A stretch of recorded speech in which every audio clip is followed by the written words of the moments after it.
good afternoon to the members of Parliament and to the General. General, yesterday you gave testimony that as the Deputy National Commissioner who's responsible for crime detection in the country, there's a lot of things you said you don't know. You didn't know about the arrest of, oh, my thing is doing things. You said you didn't know about the arrest of General Khumalo. I didn't know about? About the arrest of General Khumalo. Yes, I didn't. Right?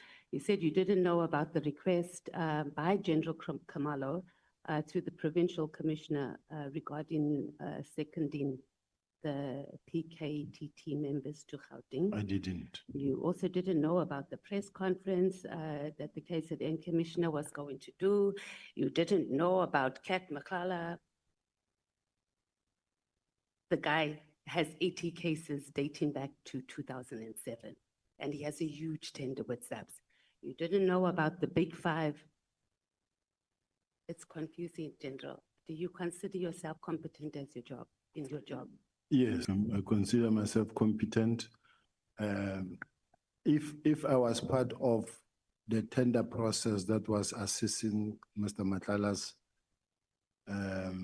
tender, I would suggest that it would be fair to say to me, why didn't you know? But I didn't form part of that process. I didn't even know that he's an applicant or is participating in such.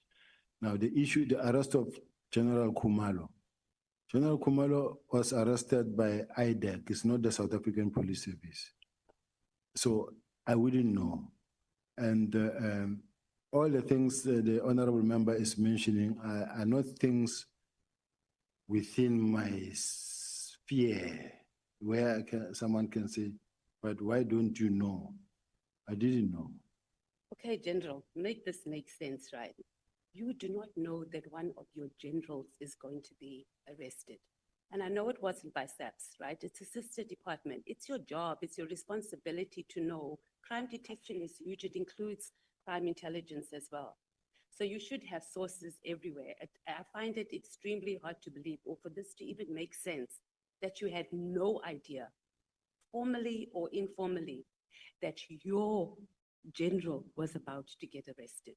Even the commissioner of KZN knew that he was going to be arrested. So you're saying that you don't have access to information and sources like the rest of SAPS members? The very first person who was supposed to know that he was going to be arrested is the member himself, because he's intelligence, he's counterintelligence.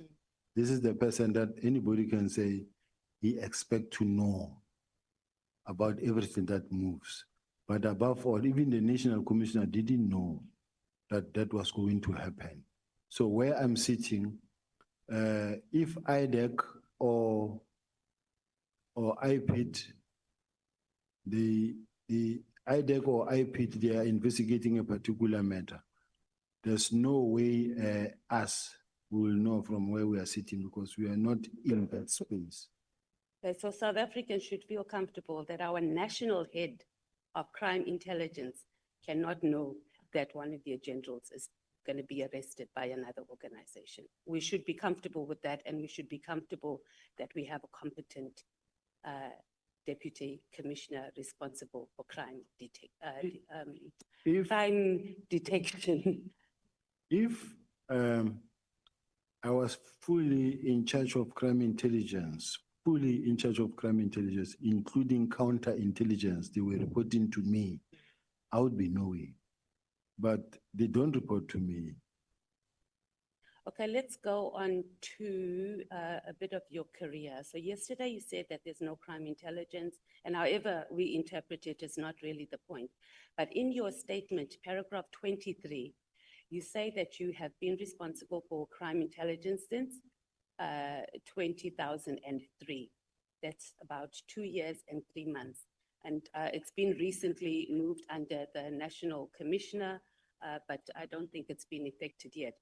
So what is your response that the failure of crime intelligence is actually a reflection of your role, which you partly spoke to, but I need you to speak to this more clearly and not go around and around the bush, please, General, that it is a reflection of your role as the Deputy National Commissioner of Crime Detection? Chair, I was looking for the page. The honorable member said page 23, 20. paragraph 23, I'm not sure which page. Page, The page 49.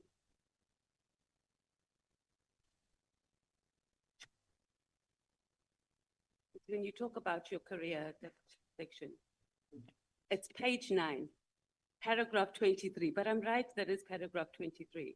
Yes. Thank you for the page number, ANC Chief Whip.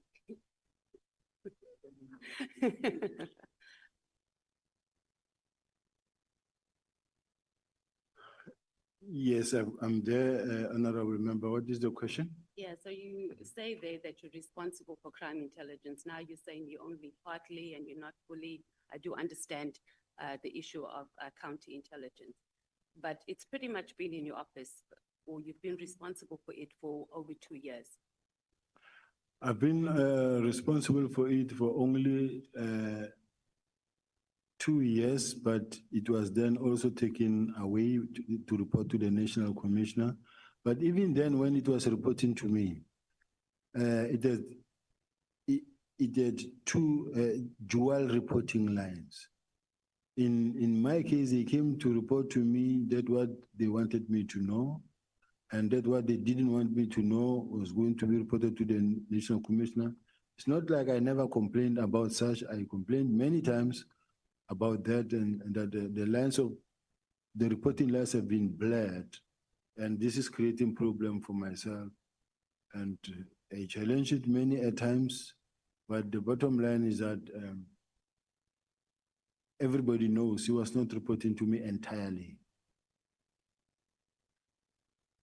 So would we agree that the issue here is SAPS officials? Yes, ma'am. You and the National Commissioner and also the Head of Crime Intelligence.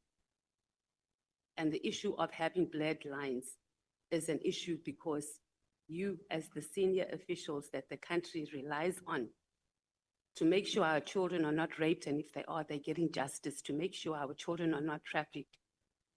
A simple process of just understanding, reporting, or having those basic processes in place is what is costing the country, and our children are in the state that they're in now. Right now, children are being raped and they've been trafficked. And we have adults that have been appointed in these strategic positions and that are busy with their egos and are busy fighting with each other and are unable to do the jobs that we've put them in there to do. Can we concede on that? It's a long question, and I'm trying to understand the essence of the question. Can it be repeated in short, Councillor? Okay, I guess it is a bit Councillor, of Honorable Chair, Honorable Member. I guess it is a bit of a political statement, but what I'm saying ultimately that we are in this mess is because they are the National Commissioner, yourself as head of crime detection, and then the head of crime intelligence cannot sit down and have a clear process to ensure that there are systems in place to make sure that we are detecting crime and that our children are getting justice when they're being raped and trafficked in the country. I think we are in this mess because of the press briefing, unfortunate press briefing that was done. That was not supposed to happen. That's why we find ourselves in this mess, because everyone has been doing their best to try to do what they can under the circumstances. And if that is the best, I don't know what's going to be good. Let's move on to your suspension and your dismissal related to the Zimbabwe matter. And this lasted about 7 years, according to your statement.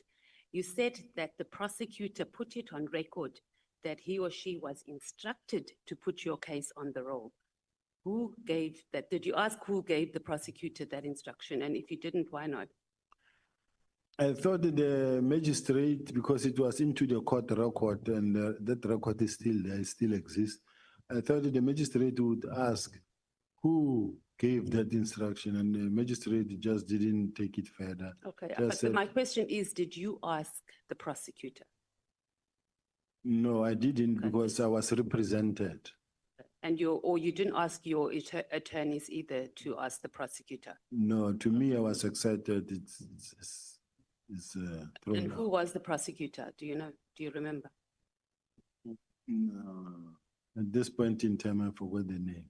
Okay, would your legal team be able to access that information and give it to the Yes. committee? Because I think that is important, that we don't speak and we don't have names and people that we are able to follow up. Why is crime intelligence not efficiently capacitated to SAPS officials? It has been always the case. It's a challenge. I don't know why, but there are so many members that needs to be vetted that have not been vetted, and it could be because of the manpower or the budget. Yeah, I'm yes. not sure. But why is it not done? General, it can't be that, and we've been hearing this. I've just joined the police portfolio committee, and we've been hearing this issue of vetting since I've landed. And when I look back at previous annual reports, etc., it's the same thing. We don't. Why is it not being capacitated? And this falls under your division as well. It can't be that we have 7 members that are required to vet over 1,000 SAPS officials, and we expect this country and we expect SAPS to function when the very core, its foundation, is not working. Is it intentional? Is it intentional that just vetting, if you fail at just vetting, it's a problem? So make us understand, make the nation understand, how is it that you are even failing to vet 1,000 officials every 5 years? I think crime intelligence is working very hard to recruit members. There is a process in place. They are recruiting. I may not have the statistics and the information where I'm sitting, but there is a drive to capacitate crime intelligence. This is what also the minister said, that they need to capacitate crime intelligence in such a way that they will improve even their collection and counterintelligence. But why has it not been done? Do you not see? General, I need you to explain to us, because it can't be that the highest office of our security, like South African Police Service, cannot have capacity to vet 1,000 officials. You're telling us what is going to happen, and we've heard that many times. It's not happening. And we're having people, you are placing people in positions who do not have security clearance, and it is costing us being able to do our work efficiently in those departments. Why is it not done? Is it intentional because you want to appoint people who we know are not going to get clearance, or we weaponizing it for people who would get clearance, but we don't want them to access information? Is this what officials in SAPS are doing instead of protecting us as citizens in the country? No, Chair, that is not the case. The employment or recruitment drive, there is a plan. Since I think in the past 2 years, there's been a drive in terms of capacitating the detectives and intelligence.